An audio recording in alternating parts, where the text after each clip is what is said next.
All right, Nick. What an eventful past few days of Reds baseball. We have not been on. It's been funny every single time we end the show on what is now Thursdays, sometimes Wednesdays. We ask ourselves what it's going to be like coming here on a Sunday night of Chatterbox Reds, and boy, oh boy, I'm not sure where totally we go on this one. But you could probably go about genuinely 8 different directions on what you think maybe the most important takeaway is of the weekend. But I do know this.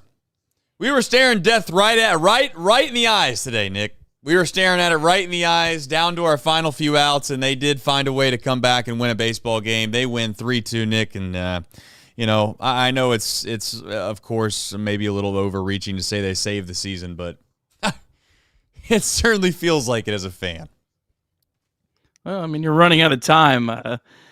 This week, certainly the ultimate microcosm for the entire season. I mean, just literally everything that we've kind of saw all week kind of wrapped into 6 games where you played great at times, you were right there, and you ended up 3-3, and you don't really know how you're supposed to feel about this week. Yeah, I guess I'm with you. I know how I feel, but it doesn't mean that's the way that I should feel, if that makes total sense. I go back and forth on this, Nick. Certainly some of this is depressing. Some of this is just, it feels like the same old, and it also feels like a huge lost opportunity of really a series that you felt like you were the better team in a few games, but you played uncharacteristically terrible. And you could have easily gotten swept. So I don't know. I mean, what are you, 3 plays away from sweeping the series? You're 3 plays away from completely losing every single one of them. So the margins are small. You're like 3 plays away from a 6-0 week against the Phillies and Brewers.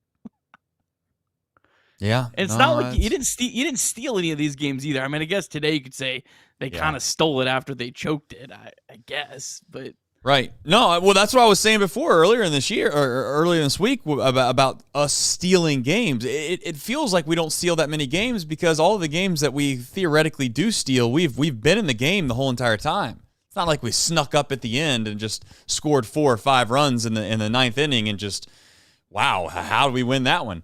No, I mean, they're always 1-0, 1-0. Maybe it's 2-1 game. And again, before we do the box score recap, it's going to be easy to overshadow the greatness of really our pitching because, quite frankly, it's the one thing that keeps this baseball team in games, and it's the one thing that's going to get scrutinized probably the most when it doesn't go the way that we hope it goes because pitching and defense, by all accounts, is going to be the main thing that this fan base gets upset about when you lose games late because that's the thing that's obvious if it doesn't go right. Nobody gets upset if you go 1-2-3 in the 8th, Nick. But everybody gets upset if you walk a leadoff guy in the 8th or 9th inning. It is hell to pay.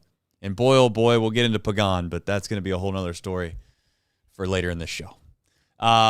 Nick, any kind of things that you want to run into here before we jump into the box score? I can do some super chats before we obviously jump into the box score, but any kind of overarching thoughts that you got? No, let's ride. All right, let's do it. First up, Reds batter up. They just said, you know what? Here's a couple bucks.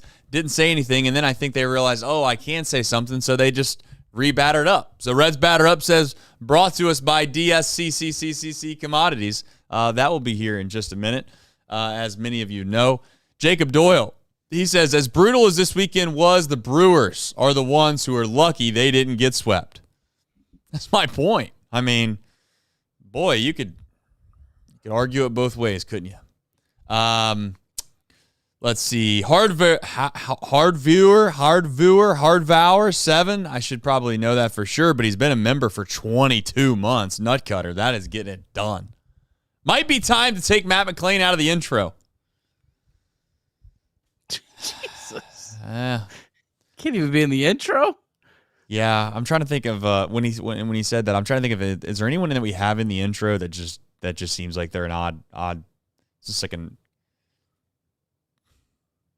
I'd have to listen to it a couple more times. I've heard it 9,000 times. Benson's in there. Benson's still part of the team. I'm just thinking of like, is Tucker Barnhart on there or something like that? No. Michael says, if Elly doesn't hit for power over the next stretch, the Reds have zero chance. He seems to be more focused on contact over power. I don't know if we can get into the details of whether what it is he's focused on or what he isn't focused on. The reality is that he's been one of the better hitters. We'll get into Elly in a little bit. I think Elly is a topic of reasonable conversation that we can get into, that I think is fair to get into, and I think Elly in and of himself is a lightning rod, and we'll get into why he's a lightning rod, and I also get into what's reasonable to expect and what's fair. So we'll get into that plenty here in just a bit, Michael. No Fly Zone says, Trace, I was down in the dumps yesterday after that loss, but I must say your buddy La Rosa's tweet had me laughing for 5 minutes straight. Go Reds, yeah. I was trying to heal my own wounds, if we're being completely honest. If I get into a spot in life where I feel really sad, I just try to come up with as many funny things as I can think of as fast as possible to make myself feel better. And Buddy La Rosa's definitely came off the tongue pretty well, so I just let the world know. I had to let other people know that if we have Buddy La Rosa pitching in a tie game, something's gone wrong. Sean Krutka says, they can take our lives, but they'll never take a full series against the Reds. Yeah, I mean, still not swept. Still not swept. Pretty wild. Pretty wild that this baseball team has found a way to just continue that streak. What an insane streak it's been. So I think we got to have a good show. There's a lot to talk about, to be quite frank. I think there's a lot of things that we can dive into that have some meat on them.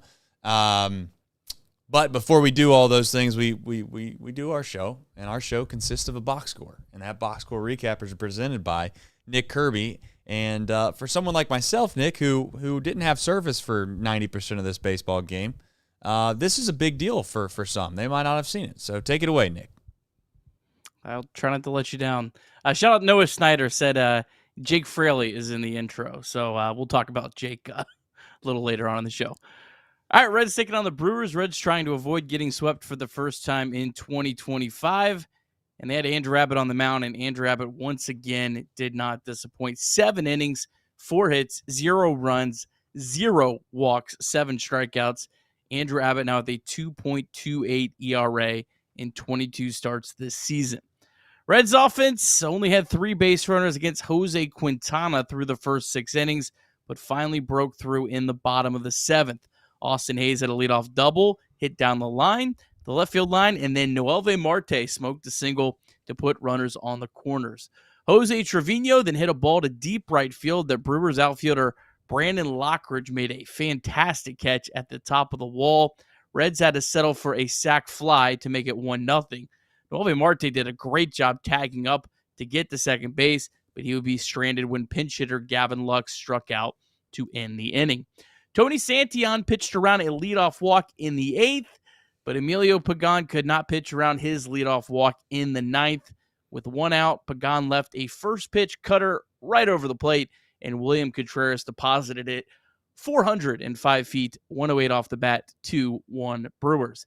In the bottom of the 9th, Will Benson, who was a defensive replacement in his first game back with the Reds, reached on an error to lead off the inning. Noelvi Marte singled with 1 out to put runners on the corners. Jose Trevino continued his great day with a single to right field to tie the game at 2. Brian Hayes then struck out on one of the worst pieces of umpiring you will ever see. The umpire incorrectly called the final 2 pitches strikes. One of them wasn't even remotely close. Matt McClain then stepped to the plate also in his first step out of the game as a defensive replacement. He walked, but Friedel popped out to strand the bases loaded. In the top of the 10th, Graham Ashcraft took the mound. Blake Perkins tried to lay down a sac bunt to lead off the inning, but Jose Trevino gunned down the ghost runner at third base. Ashcraft then got the Brewers to hit into 2 very weak outs to end the inning. Then in the bottom of the 10th, leadoff batter Spencer Steer laid down a sac bunt to move the ghost runner Friedel over to third base. The Brewers then intentionally walked Elly De La Cruz and yesterday's minor leaguer Will Benson. Austin Hayes then hit the hardest hit ball of the day by the Reds, a screamer down the left field line to walk off the Milwaukee Brewers. Reds survive 3-2. Reds now 60-65 on the seasons, and the Reds extend their sweepless streak to 41 consecutive series, their longest since 1970. All right, and we got a deep drive of the day coming out of Louisville because in Cincinnati, well, we didn't have any of those. Ryan Velarde hit his 15th home run of the season for AAA Louisville, 97 off the bat, 386 feet. Not the most towering shot I've ever heard of. 30 degrees off the bat, though. That's pretty close to perfect launch angle. That would give Louisville a 2-1 lead, and they are, I don't know if that's still accurate, but at least on the graphic, it does say they're in the top of the fifth. DSC, though, they are a leader in renewable commodities for biofuel production, specializing in used cooking oil collection, aggregation, and sales. Visit www.deepsouthcommodities.com for more information, and thank you to John and his team. And as always, remember, you can text and or call anonymously 988 if you ever find yourself in a spot where you might need some help. To connect, as always, just text and or call 988. You can also visit mantherapy.org as well. All right. You got Red Survive on here as the first topic, and I think that's poetic because the truth is that's exactly what they did do this weekend. It's a disappointment because there was an opportunity to put your foot down and make a statement. A statement in the sense that you've arrived. You're ready for the moment. You belong in the same atmosphere, if you want to call it that, as a team like the Milwaukee Brewers. Doesn't mean that you're having just as good of a season. Doesn't mean that you're the better team per se. But what it does mean is that when a team comes into town, into your home ballpark, you're ready to meet them face to face. And for all intents and purposes, there were a lot of signs and there were a lot of instances where they did do that. The issue is it felt like, again, as I've used the analogy of March Madness before, Nick, it felt like the lower seed had the big dogs on the ropes, and they get to that last 4-minute media timeout, and they just completely, and I know it's late, and I don't mean to cuss, but I just have to say it because this is what they did. They completely shit the bed. That's what they did. They let them off the hook. They played baseball that is not traditionally the way that they play it. You can say whatever you want about this team, but they are not that bad defensively. They do not make that many boneheaded plays. This team wins off the back, quite frankly, in my opinion, of their starting pitching and their bullpen and some semblance of help on defense.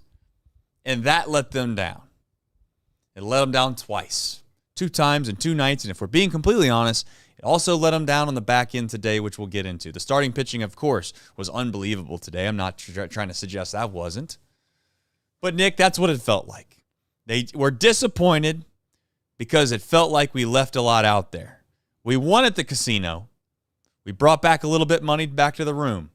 But, boy, it felt like we had a ton of money, and we just gave it all back away before we left it. And I don't know how I feel. I'm relatively honestly disappointed, but I also know in my heart of hearts that the season's not over, and it really wasn't over even last night. It's just that when you're a fan, it's hard to kind of take the fandom and the bias out of all of it and see it for what it is. Yeah, well said. I like that NCAA tournament analogy. I think that's spot on, kind of what it felt like. And yeah, I mean, the Reds definitely in some ways were the worst version of themselves this weekend.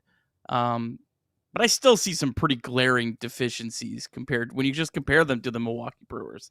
I think the Reds have done a lot of great things this year to address their defense.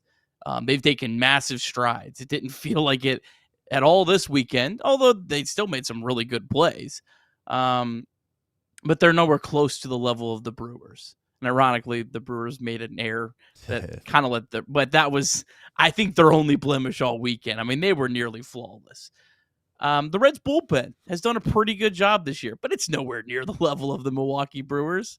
I mean, the Brewers, like when when the Reds fell down on Friday and Saturday, and the Brewers were using their A relievers, it felt like you had no chance.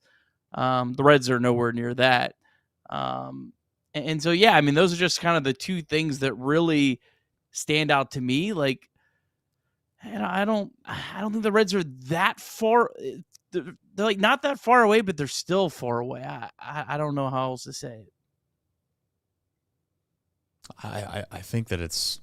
I think that if if you've watched baseball long enough, the first two nights was so disgusting that it's impossible to leave the series feeling great, even after you win. And today was almost like a relief. It wasn't so much excitement as it was just like, all right, I mean, let's pick the pieces back up. The whole thing didn't burn down. All right, we're gonna have to do some remodeling around here for sure, but we didn't lose it. It's not a totaled situation. I guess let's kind of start getting into today's game, and then maybe towards the back half, we'll jump into the series as a whole and maybe discuss some of the things that have really been swirling socials in regards to maybe topics of conversation that are more holistic picture things than maybe just a game-by-game basis. But they did play baseball today, Nick, and they did win 3-2. Andrew Abbott was a huge part of that, and he has been a huge part of their success all year long. I think you emphasized it in the box score, but I'll also bring it up, I guess, right now. He walked nobody. 0 walks. Forced guys to put the ball in play and get on base via hit.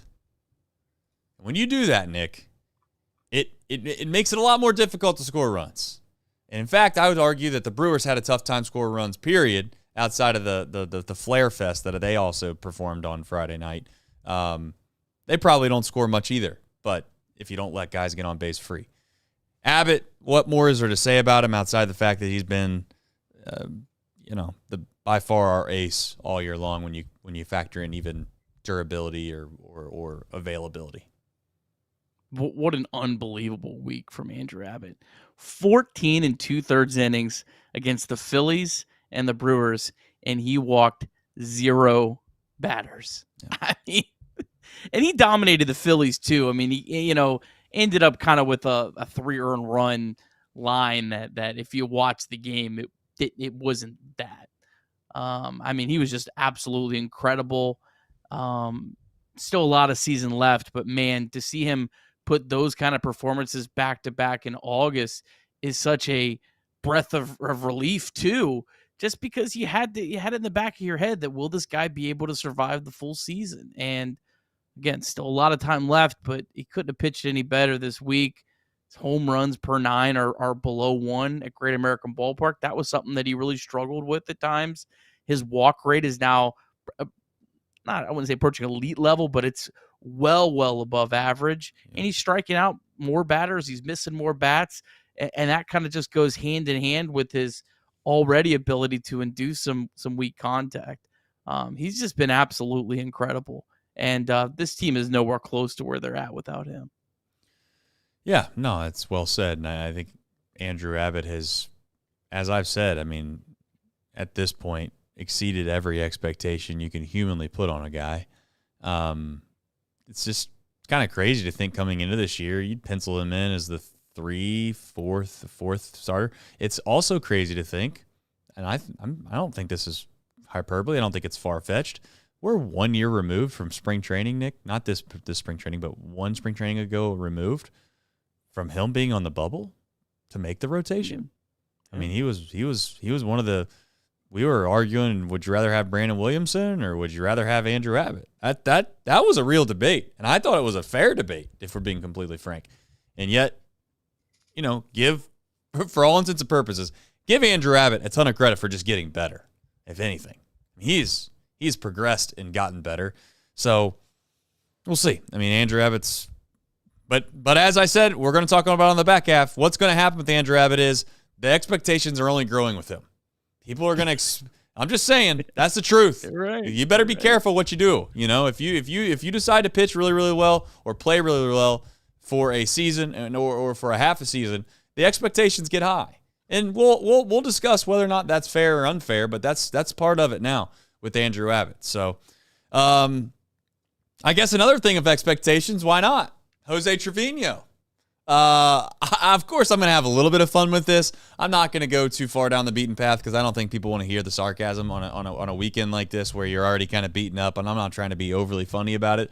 But Trevino is making it. You know what he is? He is a better version of what Santiago Espinal provides Terry Francona's heart. All right? That's what I think that he is. I genuinely believe that. And I can live with Trevino a little more than I can with Espinal. But I think Trevino, whether you want to call it grit, whether you want to call it veteran leadership, whether you want to call it, a guy that's seemingly kind of has had some good moments this year, especially when you factor in the start that he got off to, and first impressions mean a whole lot, as we know in life. It was nice to see him have a good game, and I'm wondering how big of his role continues to increase, because when you have a game like this, Nick, it seems to stick in Tito's mind a little bit longer than maybe it does for others. I'll be interested to see how Trevino's playing time factors in moving forward, and you know how I feel about him. I just think that he's a veteran. I think that he makes the right play more times than not when it comes to defensively, and he made some big plays today. I mean, I'm not trying to overhype it because I know people are going to think that I'm trying to make it sound like Trevino was the player of the game. I do find it funny, though, on MLB that they give the player of the game to Austin Hayes. No disrespect to him, but just shows you the computers can kind of be a little bit wrong. You know, they don't see the whole game. They don't really understand every influential play. But go ahead, Nick. Well, Austin Hayes had some big hits. We'll talk about him in a second. Did. But yeah, Trevino, I mean, just had an incredible game. Both of his at-bats that drove in runs were just incredible at-bats. I mean, he just missed a 3-run home run that would have blown the game open, or at least a double, just another incredible defensive play from the Brewers. But yeah, in that spot, you know, he could have grounded it into a double play. Yeah, game's over. When he came up to the plate, that was my... Well, I think both spots there was a runner on first, if I remember correct. And yeah, I mean, that was on the back of my head was, you know, I hope he doesn't hit into a double play, and put nice swings that there was no chance of grounding a double play. You know, like sometimes you come up with the runner on first, and you're able to hit that hole, but it's like that really wasn't a great at bat because you still risked the double play. Those were great at bats, lifted the ball, and then him throwing out that runner at third base. You know, like that's his weakness defensively, is throwing out runners. I believe he threw out a runner at second base earlier in the game as well. So yeah, I mean, it's just an incredible all-around game from Jose Trevino. Probably the best all-around game we've seen from him all year. He has a couple really good offensive games, but I don't think we've seen a game where he had his fingerprints in everything all game. Well, I don't know if to give him. I don't know how to give him the credit for throwing the guy out at second base, because it was a pseudo pitch out. I can call it a pitch out. I think it was a pitch out, but I mean it's basically a fastball that's outside that was a perfect pitch to throw, perfect pitch to throw down to second on, and he made a good throw. But the one weakness that he does have, and he just doesn't have a very good arm. But I don't know if he was the one smart enough to know that maybe he was taken off in that spot. And he decided to maybe call that pitch and or call the pitch out to get him out. And if that's the case, hell, that's just as good as having a good arm when you have a good brain. So give him credit for that. But I think the biggest play of the game, in my opinion, that he had, which, again, you could make the case that, of course, the balls that the RBIs that he got were huge. I'm not trying to talk about that. But the fact of the matter is that, you know, on a night where just 2 nights ago, and I'm not trying to throw Tyler Stephenson under the bus, okay? I'm genuinely not. But on a routine bunt, or a swinging bunt, I can't remember off the top of my head right now, but it was basically a bunt out in front of the plate. It was a sack bunt. So Tyler Stephenson, I'm talking about the one on Friday night with Tyler Stephenson. I'm sorry. Where he's lazy is a very strong word to use. So I'm trying to be nice tonight. I really am. I'm trying to be optimistic. But Stephenson he's got to make that play. All right. He doesn't get to it quick enough, and 2, when he gets to it, he doesn't throw the ball very hard down to first base for whatever reason. I don't know if he just thought he had him at first base. That play doesn't get made. That makes a lot of difference. The play that Trevino made on the sacrifice bunt to get the guy at third base is just massive. I mean, that is an enormous play, and it set the tone for the rest of the inning, and it gave the Reds a chance to score the Manfred man in the bottom of the 10th inning and win the game, which ultimately, as we know, is a huge opportunity. So So shout out to him. I mean, I don't know much more to say besides that. And I think he'll be the starter going forward, and I think Stephenson will kind of get some spot starts. I think he'll also even maybe get a kind of a spot start in a weird way, maybe even a DH every so often. Maybe I'm wrong. Depends on how Andrew Hart's going, but you get my point.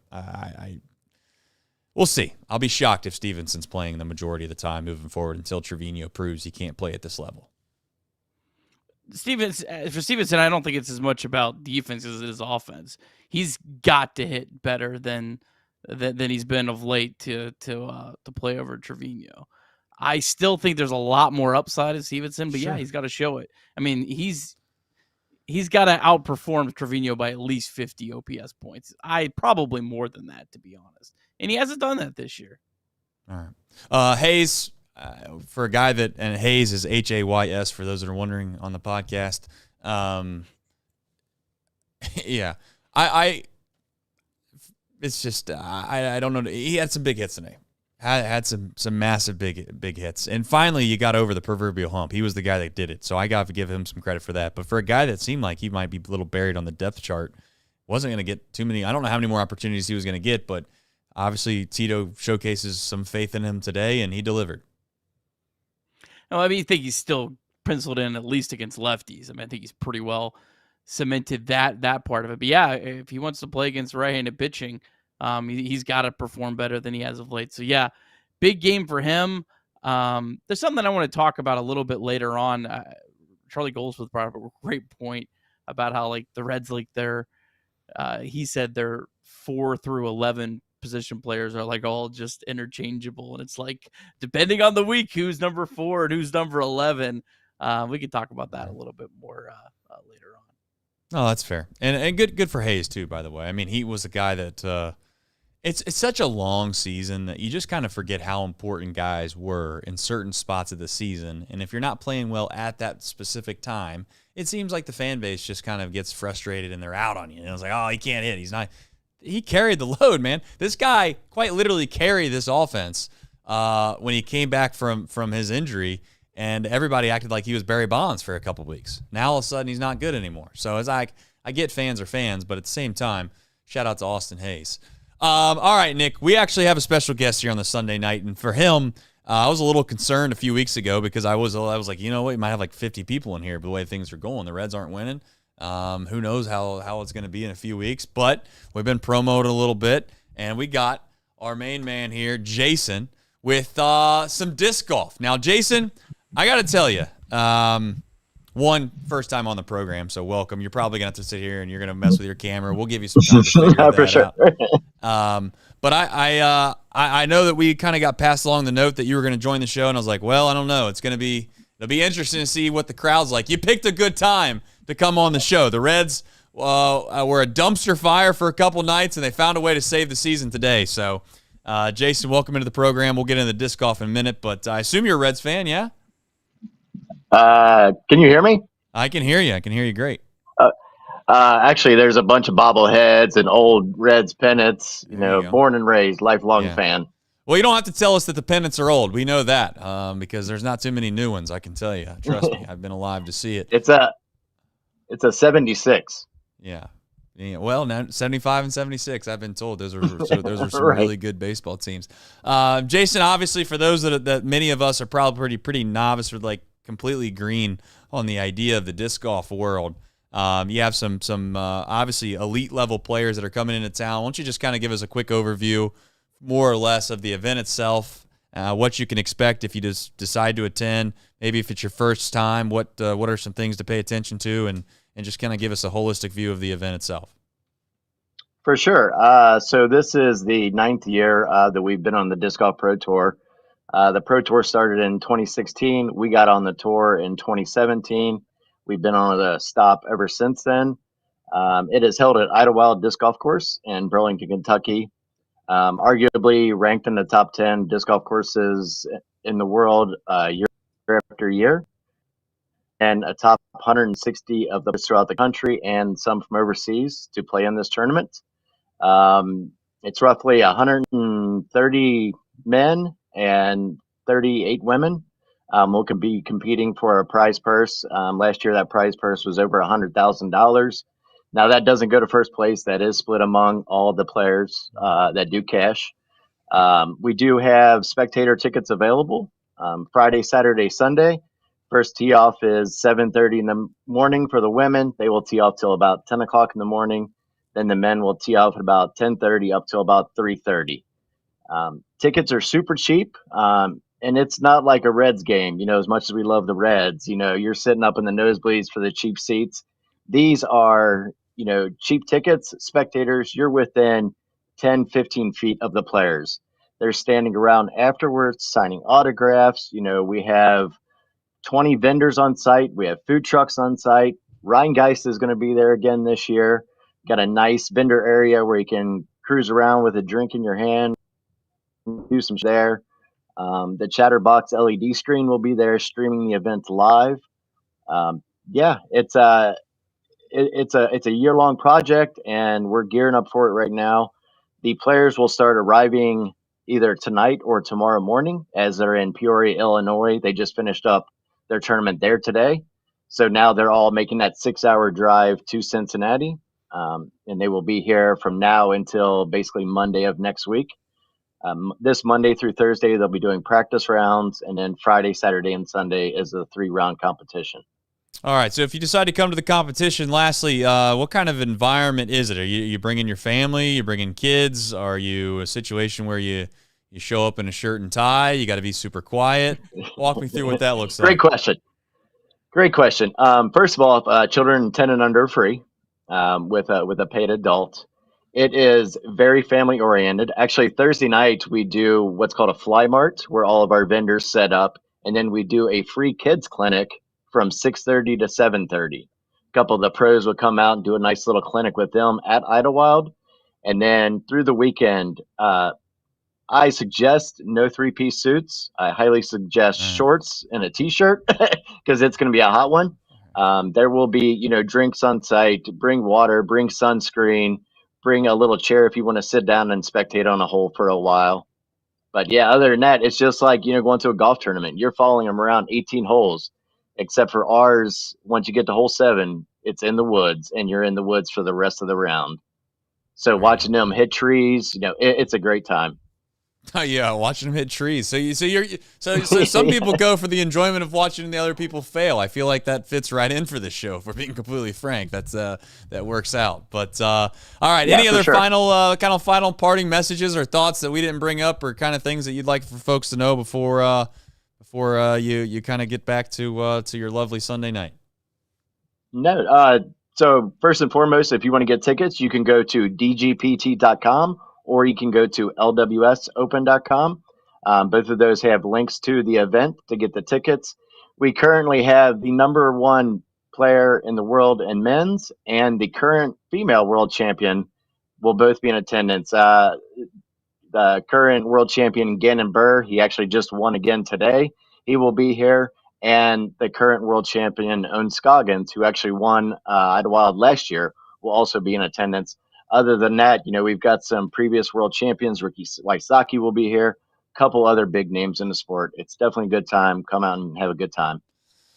All right. Well, Jason, thank you for coming on. We appreciate you. The Natty Disc Golf, and also, obviously, you guys are putting on an event that I'm assuming consumes you for most of the year. You got that many folks coming in that are this highly regarded, and for sure. I'm going to try to sneak down there and maybe catch a little bit of that action, although I have tried to throw Frisbee a few times. I'm not bad with the traditional throwing style, but then when the people show off and they throw it kind of like sideways, like that, kind of makes you start thinking. I've tried that a few times and it's been completely horrendous. So maybe I'll join you on Thursday and I'll sneak in with the kids and try to find a few lessons that way.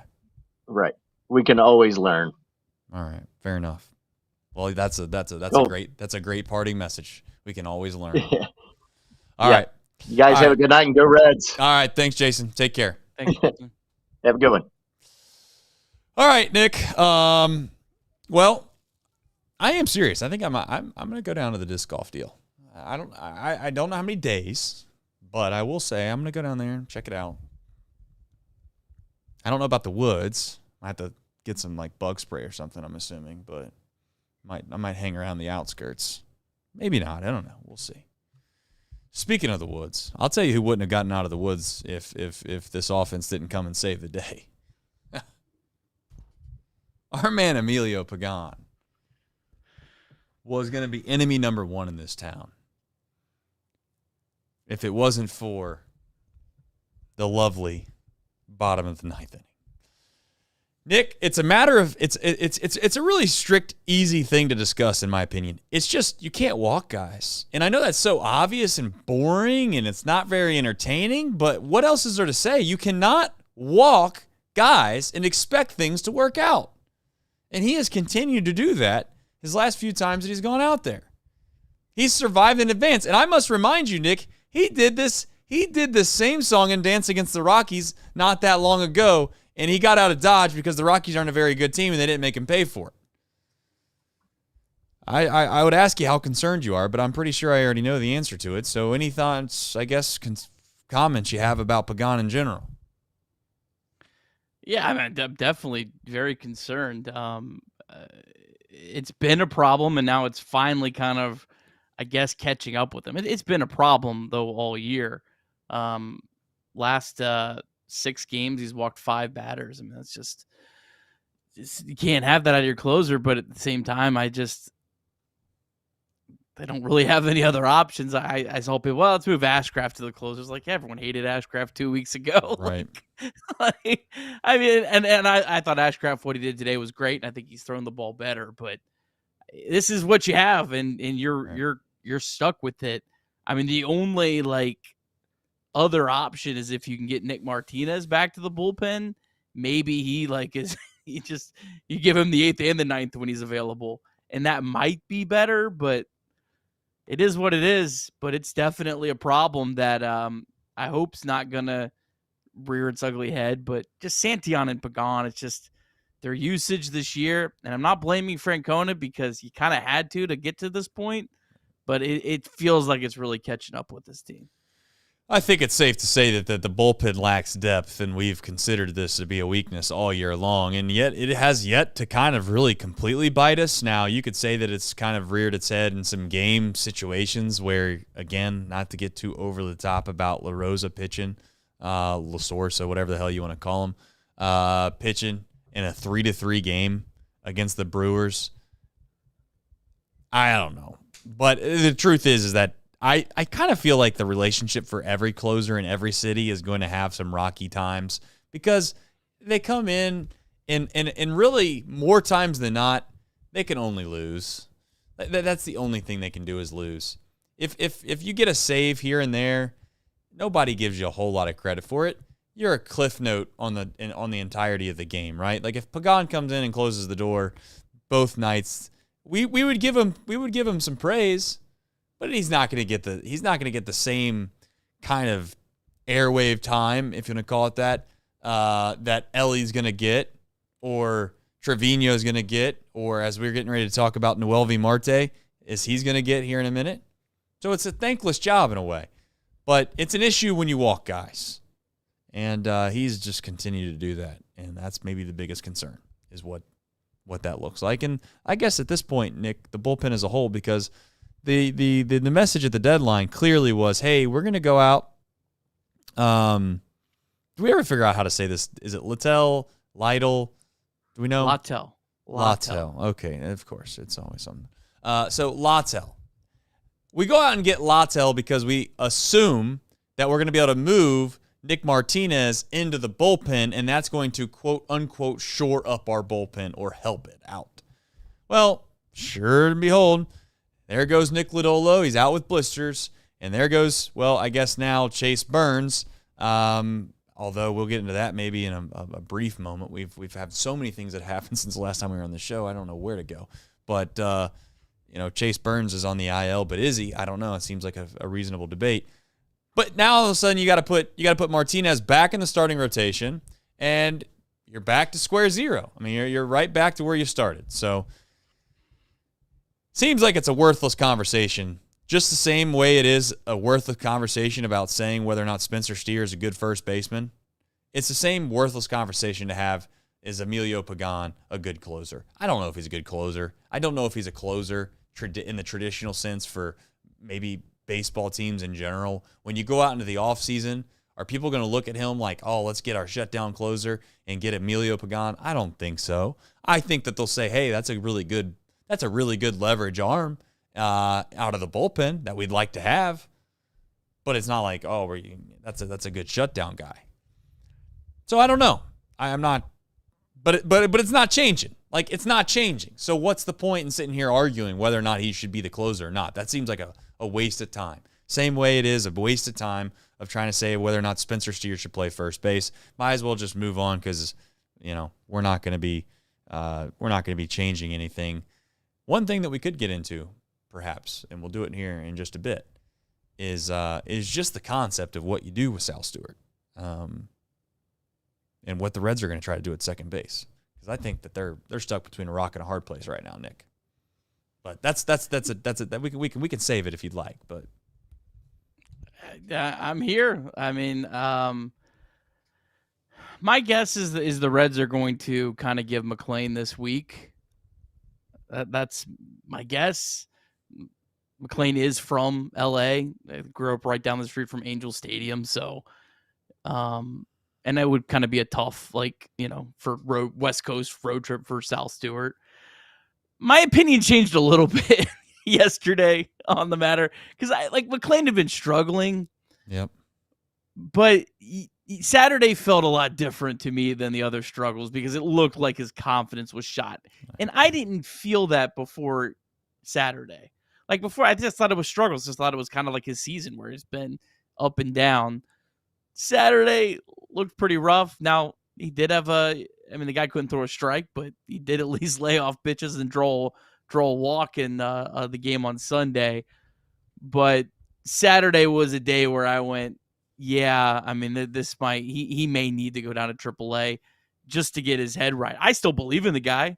I still absolutely believe he could go down to AAA for 2 weeks and be a huge contributor for this team. But Saturday I felt a lot different at the end of that game. Clearly the Reds have a problem at second base, and they can't figure out which one they value more. On one hand, they need more offensive production as an offense as a whole. Not just second base, but as a whole. So what you do when you have a struggling offense as a whole is you start to try to kind of push the boundaries on what you can get away with defensively. And they've proven that they do that. They've done it in the past with trying to put infielders as outfielders, and we've already done it with Noel Marte. We've basically admitted that Gavin Lux is not very good defensively, but we feel like he's good enough offensively to stick him in left field, and then we try to hide him at second base, and no matter where we hide him, the ball finds him, and he's incapable of making the play. And I don't mean that to be overly derogatory towards Gavin Lux, but that's the truth, and that's what I like. Hopefully, about this show is, as much as maybe I could look at all these guys straight in their face and say how I feel about them. It doesn't mean that I dislike them. It doesn't mean I have any animosity towards them. But one of two things has to happen. Gavin Lux has to get significantly better defensively. And by significantly better, I mean get even remotely close to league average. Or Matt McLean has to hit the ball a little bit just to kind of be able to make up for the fact that you can justify, well, we're going to stick him out there because he plays good defense. But you got two guys that are so opposites in what they are able to provide right now that you got nothing. You got nothing. And I guess I'm at the point, Nick, where I'm with you, actually. I kind of got to where watching on Saturday when he struck out, I think for the fourth time or the third time, whatever it was, it felt like he just was wishing for something to happen. Like he wasn't playing baseball out there. He was just praying to God that something was good was going to happen, and he looked like he was lost. And he's looked out like that before, but to your point, he's kind of bounced back here and there. But I'm at the point, and I'll say it out loud, I'm not saying that I'm going to sit there and riot down there at Great American Ballpark for it. If we're at the point where we don't really believe in Matt McLean anymore, which it doesn't seem like we do, because he also didn't play for a few games in a row. And we're also sitting there saying Gavin Lux, to be honest with you, I hate to say this, I don't think his offensive upside is worth the defensive output that he provides. If he was an unbelievable hitter, if I thought he was like one of the five best, if you said, hey, he's going to play second base, but I'm going to tell you right now, he's going to be one of the top 3 or 4 second basemen offensively in all of baseball, like, all right, I'll put up with it, Nick. But that's not the case. He might be, and again, I don't have the stats in front of me, but maybe he's like a little bit above league average as a second baseman, as a hitter. I'll just take Sal Stewart. I will, and I'll ride with it. It's almost like I'm willing to take the lottery ticket and the scratch off that I know is probably not going to work out, but maybe it's the one thing that you get lucky on, Nick, and you find out that, man, just like Elly did, and honestly, oddly enough, just like Matt McLain did in 2023, they give you a jolt of energy, they give you a boost, and next thing you know, you can kind of get yourself to a spot to believe that they're good enough to do this. Because the Mets are going to start playing better. I hope people realize that. Like, this isn't going to be win half your baseball games for the rest of the year and you get in, Nick. They're going to have to play a little bit better than they have this past week to gain ground. Just because the Mets lose every other night, it feels like. And again, I don't know. You probably have the score in front of you. Didn't look like they were going to lose tonight. 7-1 Mets. So that's my point. And listen, it's not like we should judge everything based off what the Mets are going to do. But I guess I'm willing to scratch the lottery ticket, Nick. It doesn't mean that I believe that it's a perfect solution, but I guess I've found myself there after this series. Yeah, Friday night you found out Gavin Lux can't play second base. Saturday kind of felt like, yeah, it's probably time for Matt McLain. As much as I hate it, I don't like it. I want Matt McLain to succeed because I feel like he's such a big part of if this team's ever going to be worth a damn in the future.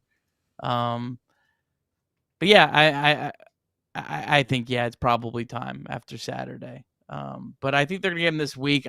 I guess that's fine. You are going to face some lesser pitchers this week. The Diamondbacks and the Angels most nights are not running out great starters, so I guess you'll see with that.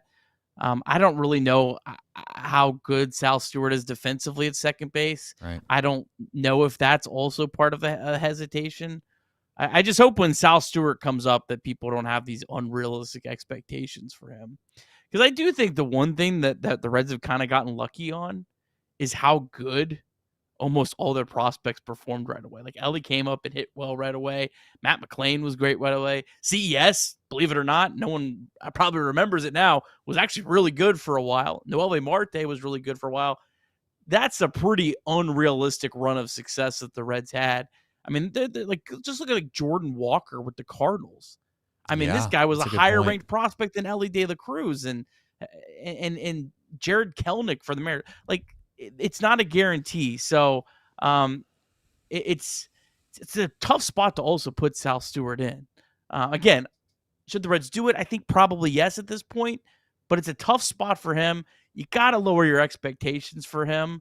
And I just hope that, you know, I hope if he struggles for 2 weeks, we're like, oh, he's another bust. And we kind of put him right in that other group of prospects that have kind of gotten that label.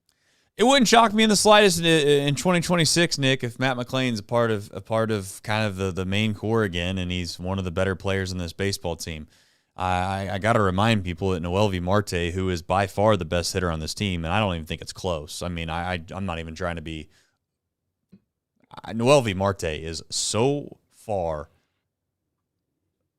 above and beyond better than everyone else we have on this team offensively that I'm not sure how close second is. Yet, I will say, 1 year ago, at this time, we talk about him the same way we're talking about Matt McLain right now. So, you gotta at least admit that that's true.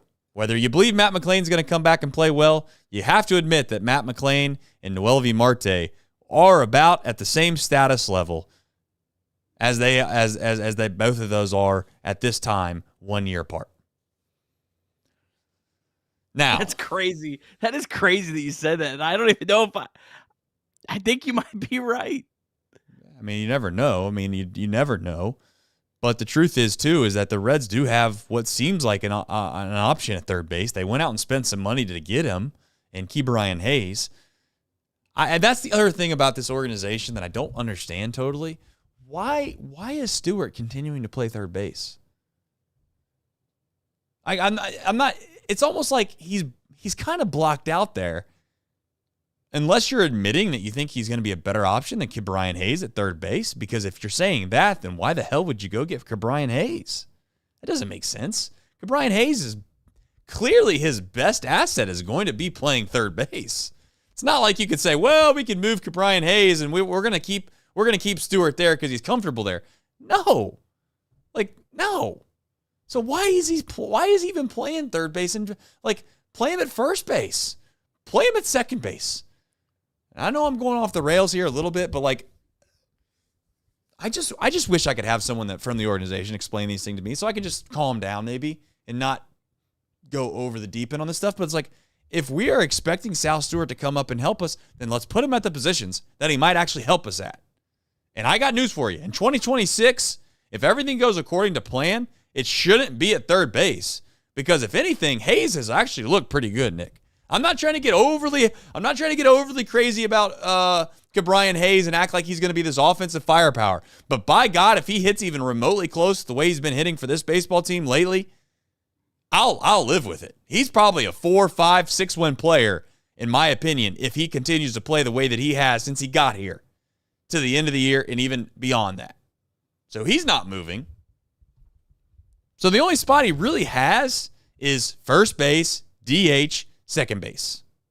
Those are his spots. Yet he plays none of those. The counter to that would be, and first of all, I completely with you on Ke'Bryan Hayes. I'm not taking him out of the. I don't want to say out of the lineup because he's not taking him out of the lineup. I'm taking him out of the field. Really, I mean, he's just so elite there that he changes the game there. And the Reds don't have a lot of players that change the game in any facet in terms of position players, but he actually has one quality that actually is a game changer. So I'm riding with that. He has had a lot of injury issues though, so that might be also part of the thinking. The Reds also may not want to throw. This is going to make people mad, but the Reds may not want to throw Sal Stewart as an everyday player in a position, at least when they call him up. So they may want to call him up when we had talked a couple weeks ago, he replaces Santiago Espinal, but maybe you wait a little bit longer in the season. If that's the Reds' plan, then maybe he starts 1 or 2 games at third base. He starts 1 or 2 games at second base. He DHs, and he doesn't really have a set position. And so they're kind of easing him in and not putting as much pressure and not necessarily taking someone on the lineup. That's my guess as to why he's still playing third base and second base. All right. Well, if he's going to help this baseball team, then it's going to have to be somewhere other than third base. If it goes the way the Reds would like, that's all.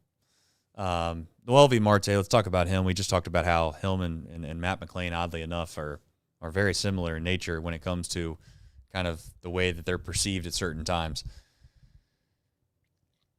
This is, I don't know where to go. I mean, Andrew Abbott's the biggest bright spot. Nick Lodolo was the biggest bright spot at certain points of the season, in my opinion, because he was able to stay healthy for a long period of time, and he looked like the traditional ace that we come to expect. But Elly Marte is starting to maybe take the most kind of what would be the right word here? The most unlikely player to be as impactful as they are is Elly Marte. He is quite literally offensively right now making this lineup look like it has something worth looking forward to. If I look at the Reds lineup sometimes and Marte's name's not on there, I might just think to myself that there's probably 7 outs in the lineup. And I don't know. I really don't know what to say. And you know what? He's had a great attitude. Hopefully he put those yellow sleeves to bed forever. That would be nice. But otherwise, he's done his best. He's done his best in right field. He's had good moments. He's had some bad moments. But what do you expect when a guy switches positions in the middle of the season? And he's done it willingly, as you've said before, Nick. It was nice to see him. I think it was Saturday when he misplayed the ball early, then came out and I think made 2 nice plays later in the game. So that was good to see. He's the one player, and I don't know, this might sound hypocritical, but he's kind of the one guy that I'm okay with some bad defense, just because it's actually an investment in the future, whereas playing Gavin Lux at second base isn't investing in your future. Playing Gavin Lux in left field isn't investing, So, like, I'm a little bit more open, and he's made some great plays, so he's at least kind of made up some of it, not all of it. And I don't think he's been a plus. Don't get me wrong on that. But yeah, it's an investment in the future. And yeah, I mean, for an offense that, I mean, you look up and down the leaderboard since the All-Star break, almost everyone's OPS starts with a 6. Marte starts with an 8. I mean, yep. Hitting 307 since the All-Star break. He looks like the Marte we saw in that small sample in 2023. I mean, it's like almost the identical type player. Not a ton of power, but he's still having impactful at-bats. He has 8 doubles since the All-Star break, leading the Reds, and he has like 12 less at-bats than like Elly De La Cruz. So he's kind of been a doubles machine, and maybe Andrew Abbott and Lodolo have been the biggest impacts this season, but Marte is the biggest impact on the future. Yeah, and I think he's been maybe the best surprise that we've gotten all year in regards to production out of somebody that you never expected it. I mean, coming into spring training, as we said before, I think it's crazy to think back about how low his stock was. I mean, it was insanely low. I would venture to say 9 out of 10 Reds fans would not care if the Reds traded him for relatively meaningless prospects in return. But now we find ourselves in a spot where he's the middle of the order guy that we were hoping that he was. And it's a shame that Matt McLain's regressed as much as he has, because if Matt McLain hasn't regressed, Nick, this whole thing that we were talking about in 2023 would be firing pretty much on all cylinders. But it's not. So, I guess we move on. Speaking of moving on, Reds decide to move on from Jake Fraley. He is a guy that has had his, I guess, highs and lows with this baseball team. There was a time where I think Jake Fraley was maybe the best professional hitter we had, right? He's like, this guy's just a pro. He is good at bat after good at bat after good at bat. And, I have a little soft spot in my heart for Jake Fraley, because I don't think he had the easiest time here. I think he obviously had the situation he was battling with his family matters, with his daughter, that I would hope that none of us have to go through. And I can only, as a parent, imagine what that feels like. And it's a sickening thought. So he has that to deal with. And then on top of that, obviously, he had some injury issues that he kind of was battling that was plaguing him. And he never was really able to bounce back and be his former self, if you want to call it that, Nick. And I think at this point, there just wasn't a lot of upside, right? There just wasn't a lot of upside. And I know the floor might have been a little bit higher than maybe some other guys that are still around, but it didn't feel like the floor was that much higher for for what you were giving up for the potential and or the ceiling that he was capable of providing. Yeah, I think the Reds tried to trade him at the trade deadline and couldn't come up with anything. And I mean, something I think happened last night after he got hurt. And I think there clearly was it just seems like that clearly had to have played some part of that. And there was some conversations, and it just, I guess it got to a head where it seemed like it was time to move on. And, 2023, I thought Jake Fraley was the Reds' best hitter against right-handed pitching. I mean, I think in 2022 and 2023. And I think the injuries were a massive reason why he never got back. I mean, he was playing with a bum shoulder, I think, all year this year. So for the Reds, I think Will Benson's a better option. And he's also a player that you're looking to, with at least has a chance to be a player in the future, where Jake Fraley was going to get non-tendered this offseason. So it'll be interesting to see if anyone picks up Jake Fraley off waivers, because then you have to take his full salary. And that'll be a good indicator as to where his value was. If someone picks him up off waivers, it's going to be hard to understand why the Reds couldn't have found a trade partner at the deadline. Now, maybe something's changed. Maybe there's a team that has had more injuries since then. Yeah, it's a shame it didn't work out. But at the same time, I think this is the right move for the Reds. It's the right move. Yeah, I think that for folks not thinking that we're playing our favorites, as many of them seem to think that we do, although I have no favorites on this baseball team, and I say that directly into the camera. I really could give a damn about any of them. If you told me I could trade this player or that player to make the postseason guaranteed for the next 6 years, I'd trade any of them. You tell me the name, and they're gone. But I think Will Benson was a better option than Jake Fraley, pretty much in every aspect of the name. And defensively, I think Will Benson provides better upside. And not only that, but I think he's just a better defender, period. I don't care what the metrics say, to be quite frank, because I've watched the games long enough now to feel pretty confident in saying that. And then secondarily to that, I think that Will Benson at the plate has the capability, and he's already shown the capability of probably providing some spark and or a flash of brilliance, if you want to call it that, much more than maybe Jake Fraley would. And again, that's not taking anything away from Jake Fraley. And I don't think that the margin or the difference between Jake Fraley and Will Benson is significant, but I think that based off the circumstances, as you've already said, you keep Will Benson around for a number of reasons. Will Benson's back. Reds win games. I know that people are thinking I'm trolling when I say that, but it's the truth. And the other thing that I would also say is that everyone in the comments is sitting here saying that I'm trashing Spencer Steer. I don't know if I've said Spencer Steer's name once tonight. I don't know. I mean, I'm not sure if I have. I'm not even trying to be disrespectful to Spencer Steer. I'm not. I'm really not. Just because I said Stal Stewart's position might be first base in the future? Like, I don't know. You know, I'm not even going to go down that path tonight. But it's like Kyle Farmer, Scooter Gennett, all these guys have the same thing that Spencer Steer has. Like, the fans love them. Absolutely adore them. You know what I'll say? I'm glad that they're adored. I would also add on Fraley, I think the Andujar also kind of played him out. Definitely. Good point. Yeah, I mean, Fraley's only had 2 plate appearances since August 8th. That was like 9 days or something like that. But I think that Andujar, when the Reds got him, the plan was pretty much just to play him against lefties.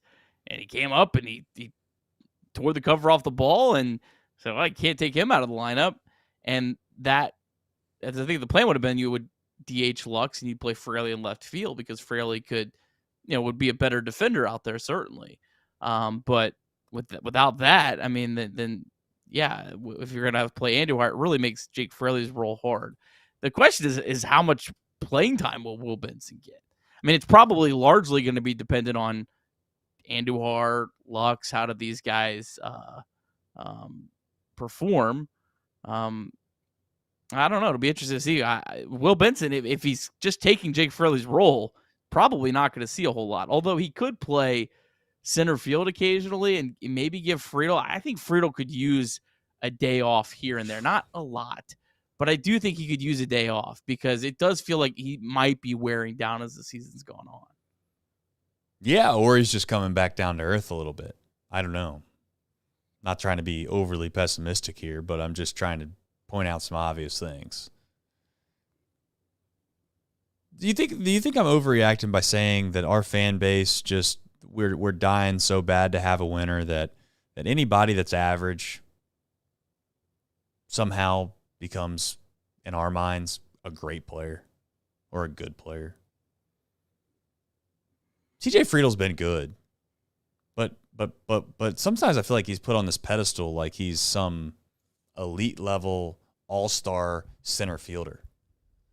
And I'm not trying to downplay it, but like I'm thankful Spencer Steers played well. And for those that are sitting there saying, well, if it isn't for Spencer Steer or if it isn't for TJ Friedl playing those positions, who's going to play them? I get it. I'm not trying to say that they should be replaced. I'm not saying that at all. But what I'm saying is at some point, the reason that we're sitting here fighting for our lives to try to get the third wild card spot and we don't make the playoffs not even every other year, damn near almost every year, is because we have average players at these positions. TJ Friedl's an average player, Nick.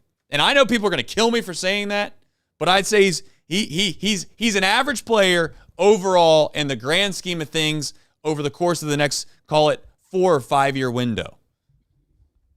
I don't think that we need to put him on this pedestal that if he struggles for 2-3 months at a time, that no matter what, you can't find a way to maybe, as you said, mix him in and out of the lineup every so often.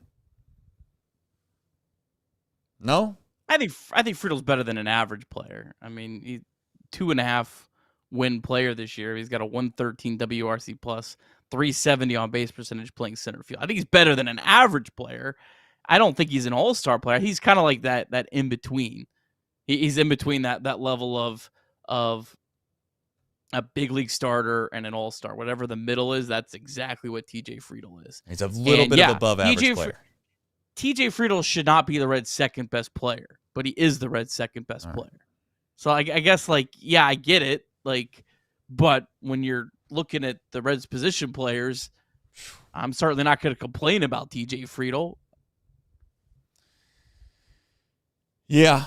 I hope people don't take it the way that I'm complaining about anybody. It's just that I feel like we get down these discussion points about all of these position players, and it just seems like we're so desperate to have anyone that's able to produce offensively at all that if someone's average, boy, oh boy. In fact, and they would be right, they're well above average on this team. You know. Charlie Goldsmith brought up a point that I had mentioned earlier about where he said the Reds had 3 players, and then they had the 4 through 11 were just interchangeable depending on the week. Now he said it was Elly, Friedl, and Steer. I would probably put Marte in there and move Steer down to the 4 to 11. But it was kind of an interesting way to think about it, and he's not wrong. And it really just depends on the week. Now I think Espinal is probably clearly the number 11. So maybe it's 4 through 10. Maybe it's 4 through 10. But I thought the point was interesting. And yeah, it's none of these guys are bad. None of these guys are unplayable big leaguers.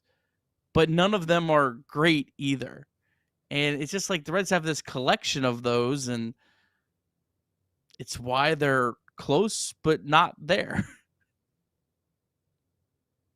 Yeah. No, I mean, I'm again, we're right there. We're close.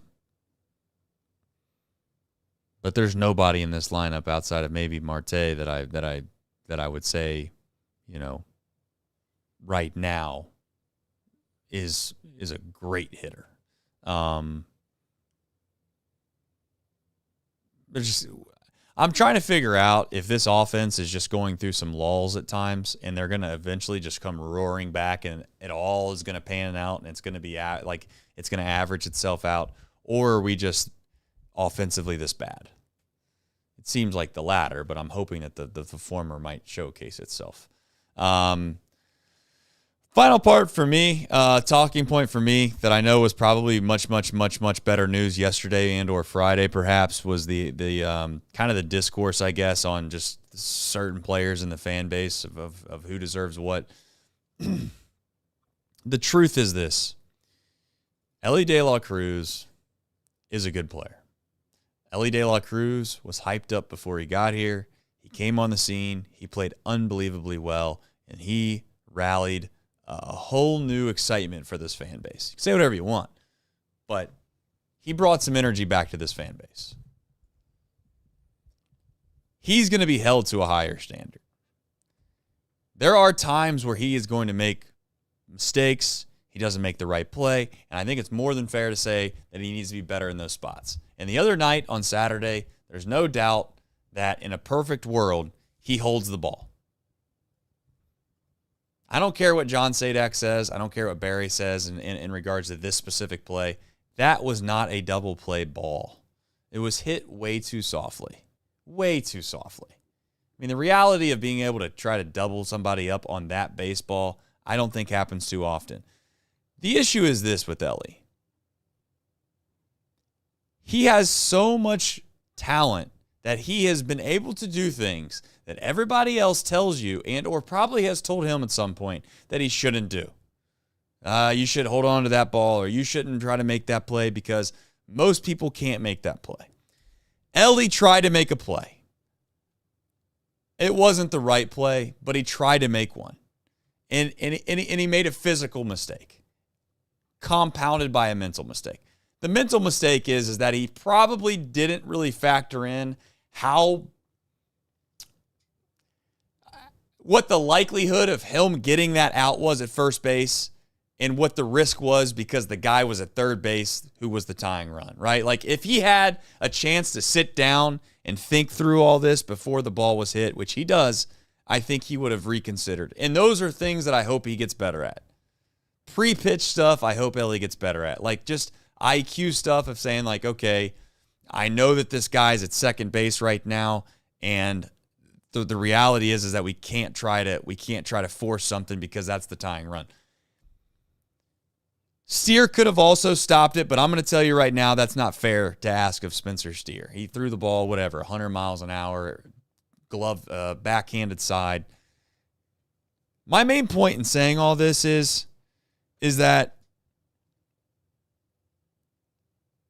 Elly is going to be a lightning rod in this town till he leaves because he is what we consider the superstar, and the superstars get unfair treatment. They're like quarterbacks in a way. They get all the glory. They get all the blame. If Elly continues to play well like he has been in the past, he will sell the most jerseys, he will have the most fans, and all the kids are going to want to be like him. But if he does make a mistake, all of the fans are going to hold him accountable to say that he should be better than everybody else. The issue right now is this baseball team, Nick, in my opinion, doesn't have enough veterans on the team to be able to take some of the load off of the expectations of Elly, whether that's fair or unfair. But I thought that the discourse, or I guess the disappointment surrounding Elly the other night was understandable. But I also think people need to understand that without him, this baseball team probably struggles pretty mightily. You can have it both ways. It's just that, unfortunately, you're going to have to live and die by the fact that he's going to be a lightning rod in this town. So I'm not blaming people for being upset at Elly the other night, but I'm also completely aware of how important he is as a baseball player to this team. That's all.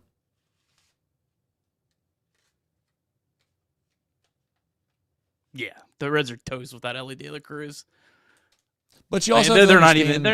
No. It's. I'm so tired of this. I'm so tired of this coddling the fans. Well, you might be coddling the player. Some are saying. No. It's an excuse for being a shitty fan, is what it is. I don't see it that way. I mean, I think that you can be a fan however you want. I mean, the reality is that Elly made a poor play, and people are going to be all over him. It's fine. It's fine to say he needs to be better defensively, but this whole over the top, he cost us 2 games this weekend, he's got to be better. It's just so ridiculous. There was more people going off on the crazy end about Elly on Friday or Saturday, whatever it was, than Emilio Pagan for walking the first 2 batters in the 9th inning. And I think it's fair. I think it's all fair. I think that the reality is that they're going to go off of the last thing they remember, and Elly was the last thing they remember. Pagan walked the first 2 guys in the inning. Listen, the reality is that fans are going to fan. Elly needs to be a little bit better defensively, but you know what? The brilliance is there too, okay? You watch him play, the brilliance is there too. I said it the other night.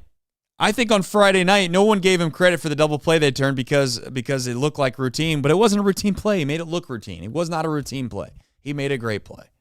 But the truth is that he needs to be better as well. I'm not sitting here saying he doesn't. He can take part of the blame. It's just not a good look for Elly when he makes the play and I would call it more of a mental mistake than a physical mistake. He tries to force the throw to first base when in reality he just wasn't ever going to get that guy out. But I also know that he has a cannon of an arm, and he probably thinks he can get anybody out because that's just that's also what makes him great. Is his brain tells him he can do anything, which is great. But then he also follows it up in the ninth, and unfortunately, and I don't know what the approach is for some of us offensively at times, but he takes some fastballs, hittable fastballs, and obviously chases a pitch down in the dirt in a big moment there, and obviously people are going to remember that as well. So I think the reality is, Nick, for now until he leaves, he's going to be a guy that's a lightning rod. And I get that you're upset that fans don't really see the value that he provides this baseball team, but I also completely understand the frustration that comes with a guy that is pushed, and it's not fair to Elly maybe, but it's pushed to the fan base that this is our superstar, this is our best player, this is blah blah blah blah blah. And if he makes a mistake late, they're gonna try to hold him accountable to the fact that they were told that he's their best player. So, but yeah, Pagan. If there was anything to complain about, Nick, in the ninth inning on Saturday, it's walking the first two guys. For God's sakes, it can't happen. But we're not here to talk about that anymore because the Reds won 3-2. Was it 7 and 8 in the lineup too? Yeah, it was late. It was like the bottom. The bottom of the order. He had 7, 8, 9, Nick. He had 7, 8, 9. He walked 7. He walked 8. I believe Santillan, the inning prior to that, walked 2 guys to then get to Yelich. I mean, they completely pulled a Houdini in the 8th inning, by the way. People forget that. Yeah. So it is what it is. All right, we have Reds MILB, Nick. Let's jump into that, and then we'll have a couple supers to end the show. But my voice is starting to go, and I've had what some are calling a long, long, long day. Nick, take it away. All right, Reds MILB. We'll start off with AAA. They fell 6-5 to Gwinnett. Sal Stewart 1 for 3 with the walk. Hector Rodriguez 2 for 4 with a double. CES and Hines both 0 for 4. Ryan Valade hit his 15th home run. He's played really well so far with the bats since getting acquired. Chase Petty, pretty nice bounce back game from him. 5 innings, 4 hits, 2 runs, struck out 6 batters. It's now back-to-back solid starts from him after he had just had 2 of the worst starts of his entire career. Zach Maxwell gave up a run in relief as well. Chattanooga, they fall 4-1 to Montgomery. Cam Collier, he's really struggling. 0 for 4, 3 strikeouts. Edwin Arroyo 0 for 3 with a walk. Big positive in this one was Easton Sikorsky through 2 perfect innings, 3 strikeouts. Had been dominant for the Dragons. Struggled after getting promoted, but he's been pitching well of late. The Dragons, they win 4-1 over Lansing. Carlos Jorge, nice day, 2 for 5, so his 34th bag of the season. Carlos Sanchez 0 for 4. John Michael Fale hit his 11th home run of the season. And Daytona, they came back to win 8-7 over Fort Myers. The Tortugas scored 4 runs in the final 2 innings. That was their 8th straight win and their first ever 6-game sweep in franchise history. They now have a 2-game lead for a second-half playoff spot. Alfredo Duno, another big day, hit his 11th home run of the year, on base twice. Kyle Henley had a big day. He's playing much better of late.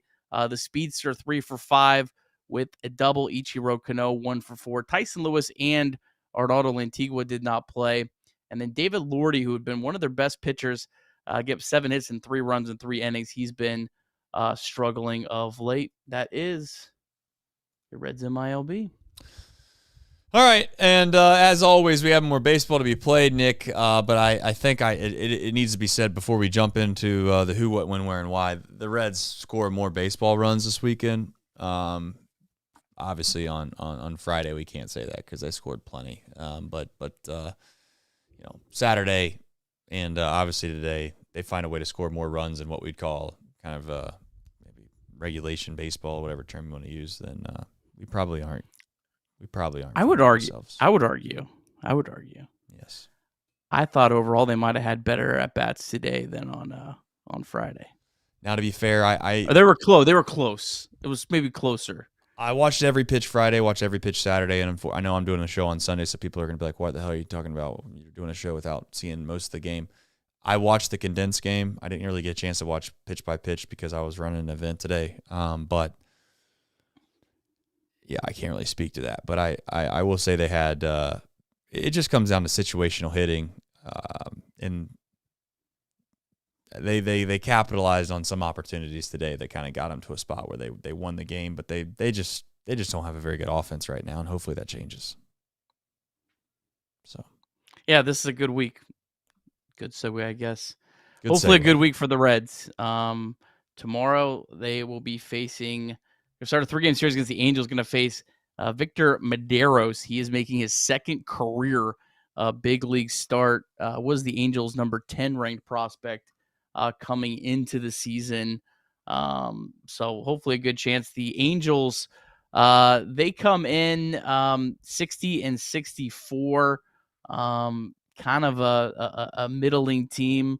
They lost 2 of 3 over the weekend of the A's, but they swept the Dodgers earlier in the week. They're a team, though, that is above 500 at home this year. They are 33 and 30 at home. They're also 20-16 against the NL. Top 3 hitters in their lineup, top 4 hitters in the lineup, all pretty solid players. Zach Neto, Nolan Shanawell, I think I was like saying the name, Mike Trout, and Taylor Ward. But yeah, this is a team that hopefully you can take advantage. Reds have won 8 straight games against the Angels coming into the series. Yeah, I remember vividly. I think it was it 23 when they went and they swept the kind of kept that season alive. They swept the Angels, and yeah, it was a big moment in the season where I think they kind of like gave themselves a chance. But I don't know, Nick. I know I beat the same drum here on this show sometimes, but it's just like they're gonna have to win 5 in a row, man. That's just what it's gonna take. And I know that people think that's crazy, but there's just not too many other opportunities when you look at the schedule. It's just not. I mean, they got a huge road trip here, and hopefully you can find a winning road trip out west, which I know has been the nemesis perhaps in yesteryear of Cincinnati Reds fandom. But I could be wrong, Nick, and I'm sure that maybe on the podcast you might even have this, or someone in the chat probably knows off the top of their head. It does feel like the Reds have had some success out west lately. At least my mind's telling me that we have had some success. Yeah, so, they have. They've been much better. I don't have the full numbers, but yeah, I mean they've been like I think close to like a 500 team since 2023, and I mean you were lucky to be a 250 win percentage team in years past. So they play better.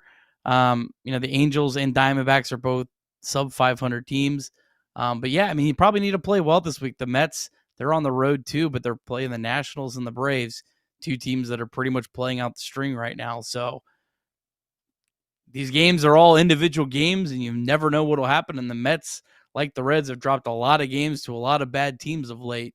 But you certainly cannot expect to get a lot of help this week. So you're going to probably have to play really well. I agree. And if you can just keep surviving and advancing and try to get yourself to September, Nick, in a spot where you're right there in the thick of it, then you got a chance to play some head-to-head baseball games against the Mets. And not only that, but then you get into a portion of the schedule, in my opinion, that kind of lends itself to an opportunity to play, again, not to look at the schedule and play that game totally, because we know that this baseball team, for whatever reason, seems to play to the level of their competition. But it lends itself for the last, call it 3 weeks, it lends itself to an opportunity to do something special. So we'll see. I mean, the Cubs might not have nothing to play for at the end of the year, possibly, depending on how things shake out. I don't know. Basically they're going to be slotted into that first wild card if the Brewers keep winning the way they have. You got the Brewers, who clearly are probably going to be, making sure they're ready to go for the postseason at that point. You got the Pirates, you got the Athletics, you got the Cardinals. So we'll see. Time will tell. Cubs start a 5-game series tomorrow against the Milwaukee Brewers. Wow. Hopefully the Reds didn't cool off the Brewers, but yeah. 5-game sweep from the Brewers could could make things look a lot more interesting in the Reds' chances of catching the Cubs. Yeah, no doubt.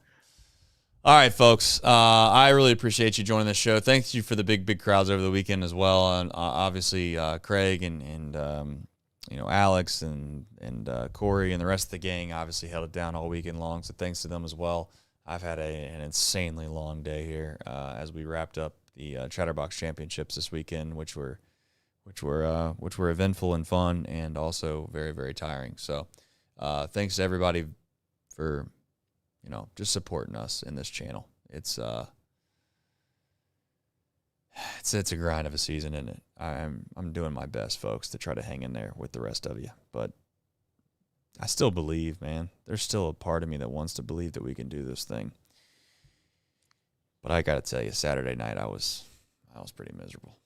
But they found a way to win today, Nick. That's all that mattered. 3-2. I'm going to dunk a basketball on the way out because I think that's just what we do on this show, so I'm going to do it. But, Nick, any final parting thoughts before we say tell everybody we'll see you tomorrow? Big week for the Reds. This Late feels like this. Yeah, well, that gets my spirits going. Yeah, I know it does. God, I love late night baseball. So excited about that. And if there was a week when you're looking at the schedule where the Reds could rattle off some wins, this would be the week. So it's a big opportunity this week. Super chats. Thanks to Craig for reminding me. My brain's completely fried. I got up Craig. at 5:15. I was up this morning. So that's what I was up. As far as super chats, let's get into them. Boy, oh boy, we have a ton. I am so sorry, guys. Doing a terrible job. Let's see here. Michael Davis says, if Elly doesn't hit for power over the next stretch, the Reds have zero chance. He seems more focused on contact over power. I already read that one. No, let's see here. Sean Krucka. Already got him. Herlo 78 is where we need to start. Time to try Sal at second as well. We definitely talked about that in this show. Sorry that perhaps you had mentioned that before we got into it, but at least we got to it, didn't we? We'll see. I don't know if they're going to do that with Sal Stewart or not, but I'm okay with it because I am just kind of at this point done with the whole thing. I've been beaten down so much about second base. I'm just ready for whatever someone else tells me what to do.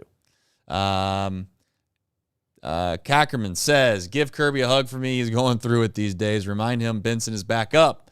And Elly is still kind of good, too. There you go, Nick. Got some support in the chat. Kind of good. 3.9 wins above replacement. Kind of good. I love you, Cackerman. Michael Davis says, to be clear, I am an Elly fan, but the Reds need his power badly. He has been their best player, but his lack of power has hurt.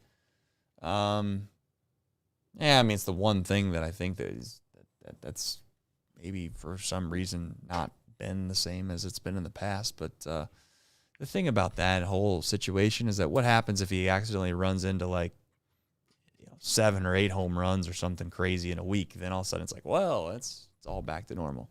We'll see. We got a month and a half here left to see if we can't figure something out. Joe Lanza says, here's a hot take for you guys. If we make the playoffs, I want Milwaukee. Now he's talking my language. They aren't built for the postseason. I don't know, man. They looks like they're built to play whatever. Lineup's not intimidating at all. Mediocre rotation. I'm not scared of them. I want to end their season. I'm all about ending their season, Joe.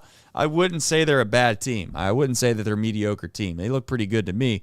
Now, I'm not scared of them either when you have the likes of Green, Abbott, Lodolo, Chase Burns in the pen, Nick Martinez in the pen. I'm not scared of them then either, to be honest. The Reds most likely would not be able to play the Brewers until the NLCS. Yeah, I wasn't going to bring that up. Unless the Brewers were to unless the Reds unless someone falls apart, the Reds fell into the 5 seed, which seems impossible, or the Brewers fall apart and fall down to the 2. You can't play each other till the NLCS. I would love the Brewers in the NLCS. Well, yeah, I'll take anybody in the NLCS. Up for that.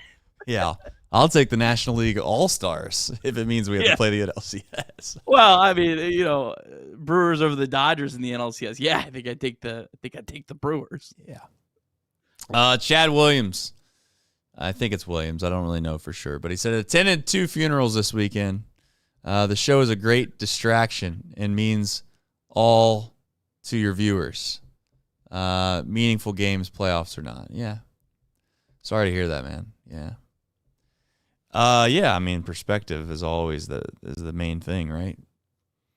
I had a little of that perspective when I was talking about Jake Fraley earlier. It's like, yeah, I mean, Reds baseball doesn't seem all that important if you found out that one of your kids has, cancer. So, yeah, kind of a perspective thing, isn't it? Life's pretty cool when you actually have good perspective. Herlo says, I don't understand the love for Stephenson over Trevino. No drop in hitting and much better defense. Here's the thing. I'm a Trevino fan, Herlo, but here's the thing. Stephenson offensively has been significantly better than Trevino over the course of his career. Yes, he's also been better at times this season than Trevino, depending on what splits you want to take, when you start the splits and when you end the splits. My thing is all feel. I know that's not the best way to go about fandom, and I know people are going to be like, well, that's just why you can't do that. I just watch the games, man. And I feel like, you know what? Stephenson sometimes, in my opinion, just looks like he's got no plan up there. He rolls over so many pitches, and maybe that's why he gets under my skin, is because you got this guy up there that's 6'4", 240 pounds, or whatever the hell he is. He looks like a guy that should be playing middle linebacker. He looks like a guy that should be able to hit for some pop. And what does he do? He hits rollover ground ball after rollover ground ball. I don't know. I'm not going to go out on this hill tonight, but we'll see what happens with Trevino and Stephenson. Stephenson probably has the higher upside, yes, but I'm so tired of upside anymore. I just want guys that actually do something. That's all. Stevenson's also banged up right now. I don't know how bad it is, but he was not available to start today. That was why he didn't play. So that's something interesting to monitor. Fair enough. Whether you want Trevino to start 2 games or Stephenson to start 2 games, you need both of them. Like, let's not forget that aspect of it. Yeah. Kay Weaver says, Umpsters, ABS cannot come soon enough. AI is coming for you. Based umps. From your faithful 11-year-old Chatterbox fan, Claire. Nice. I love Claire that. knows ball. Knows ball better than that home plate umpire today. Man, if we would have lost it, if the Reds would have lost this game today, I don't know if I would have talked about anything else other than that call. I wonder how kids feel. Like Claire obviously loves ABS. My kids ask about ABS. They're like, when are they going to use the computers? It's funny because I think that the kids are like, they're probably like, when you're young and older, the older generation are speaking of like newer technology and things, like they're like the devil. It's like, don't get too close to that television; it'll make your eyes cross. You watch that television too long today, and you're gonna get dumb. There's some truth in that. To be fair, you can't sit there and stare at screens all day long and think it's good for you. But I think that it's funny that like 11-year-olds and 12-year-olds are probably like, why the hell aren't we just, why don't we just get the call right if we know how to get it right? It seems pretty obvious, but all right. ABS is coming next year. At least that's what I'm telling myself. Putrid Talent with a couple more supers here before we head out. He says, but Marte has been hitting Oppo better than McLean has in the past, which gives me so much more hope for longevity. Sign him. I was in here ranting about Pagan walking. Bad things happen when you walk in the ninth. Elly is constantly in do everything myself mode. That's somewhat fair. Elly is a guy that tries to make every play because I think over the course of his life, that's what he's done. He's had success doing it. And I think as he grows and he gets more mature, he'll start to realize when it's a good idea to try to push the envelope and when it's a bad idea. I mean, but would you rather tell him to be passive and play soft and play scared and don't make a mistake, or would you rather him play the way that he's played since he got here and you got to live with some mistakes that he makes? It's a fair question. I don't know the answer to. I kind of know my answer, but you get it. Lewis, maybe. It's Lewis. Said, Trace, love your Brewers rant. I loved it too until they couldn't finish the deal. That could age so well. Boy, it would have aged really well. It's such potential.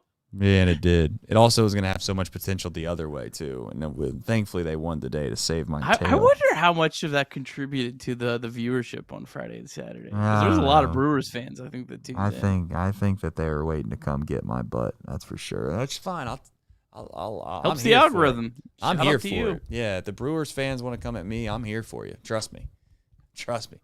Whatever energy you got for me right now, brother, you better be ready for it come the postseason, because I can get an enemy real quick.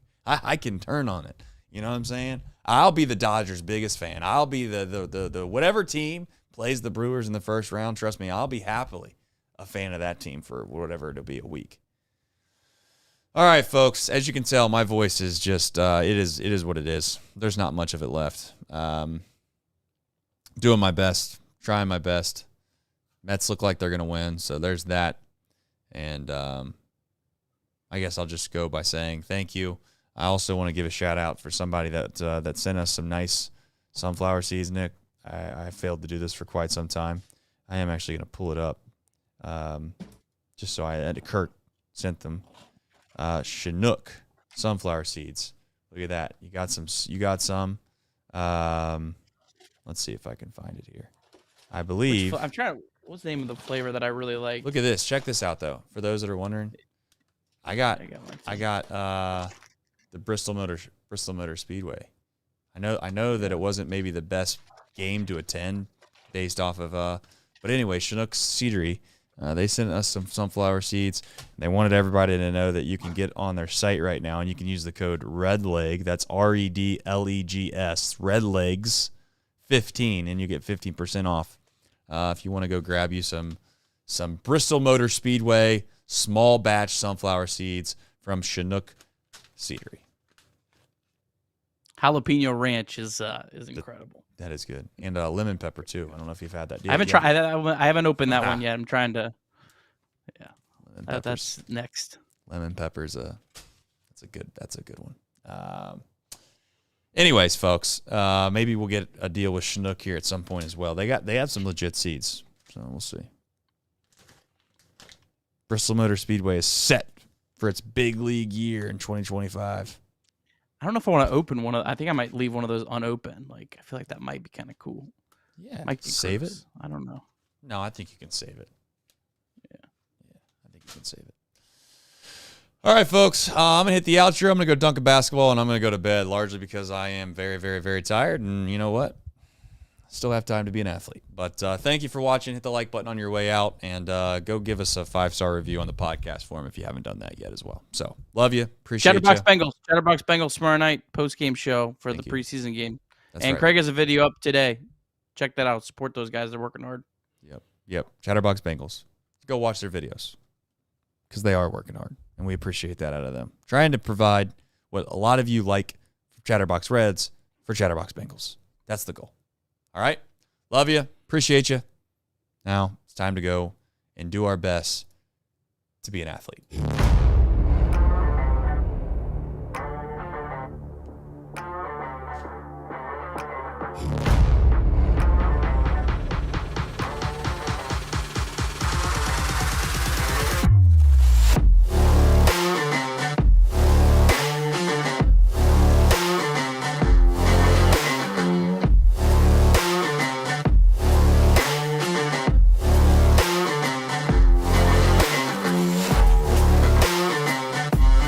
Athlete.